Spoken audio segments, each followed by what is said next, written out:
আসসালামু আলাইকুম। বন্ধুরা, আজ আমি এসেছি ঢাকার একটি ঐতিহাসিক ও ব্যস্ততম এলাকা পুরানা পল্টনে। পুরানা পল্টনের নাম আমরা কমবেশি সবাই শুনেছি, কিন্তু পুরানা পল্টনের নামকরণের কারণ কি তা হয়তো অনেকেরই অজানা। আজ আমি আপনাদের জানানোর চেষ্টা করব সেই অজানা ইতিহাসকে। আশা করি ভিডিওর শেষ পর্যন্ত আপনারা আমার সাথেই থাকবেন। বন্ধুরা, ১৯৫৬ সালে পুরানা পল্টনের স্বল্প কিছু ভবন ছিল। এটির পূর্ব এবং উত্তরে গ্রাম এবং দক্ষিণে একটি বিশাল ফাঁকা স্থান দ্বারা বেষ্টিত ছিল। এখন এখানে ফাঁকা স্থান খুঁজে পাওয়াই দুষ্কর। পুরানা পল্টনের ইতিহাসের গুরুত্বপূর্ণ দিক হল ব্রিটিশ আমল।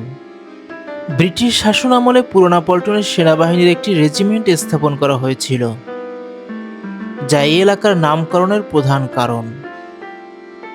এখানে সেনাবাহিনীর একটি ফায়ারিং রেঞ্জ ছিল, যা সৈন্যদের প্রশিক্ষণ এবং সামরিক কার্যক্রমের জন্য ব্যবহৃত হতো। পুরানা পল্টন ঢাকার পুরনো অংশের একটি গুরুত্বপূর্ণ অংশ এবং এর নামকরণ ও ঐতিহাসিক প্রেক্ষাপট একে ঢাকার ইতিহাসে একটি বিশেষ স্থান দিয়েছে।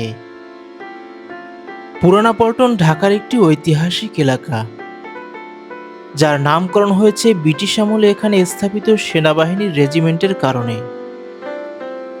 ব্রিটিশ শাসন আমলে এখানে সৈন্যদের একটি ছাউনি ছিল এবং একটি ফায়ারিং রেঞ্জও ছিল।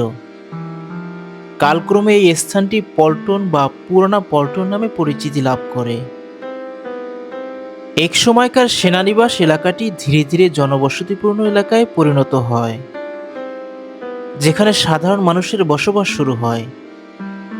পুরানা পল্টন বর্তমানে ঢাকার একটি গুরুত্বপূর্ণ বাণিজ্যিক ও আবাসিক এলাকা হিসেবে পরিচিত। বন্ধুরা, খুব স্বল্প সময়ে পুরানা পল্টনের সংক্ষিপ্ত পরিচিতি তুলে ধরার চেষ্টা করলাম। ভিডিওটি ভালো লাগলে লাইক ও সাবস্ক্রাইব করে আমাকে উৎসাহ দিতে ভুলবেন না। আজ এ পর্যন্তই। সবাই ভালো থাকুন, সুস্থ থাকুন, এই কামনা করে আজকের মতো এখানেই বিদায় নিচ্ছি। আবার দেখা হবে নতুন কোনো ভিডিওতে। সে পর্যন্ত সবাইকে আল্লাহ হাফেজ।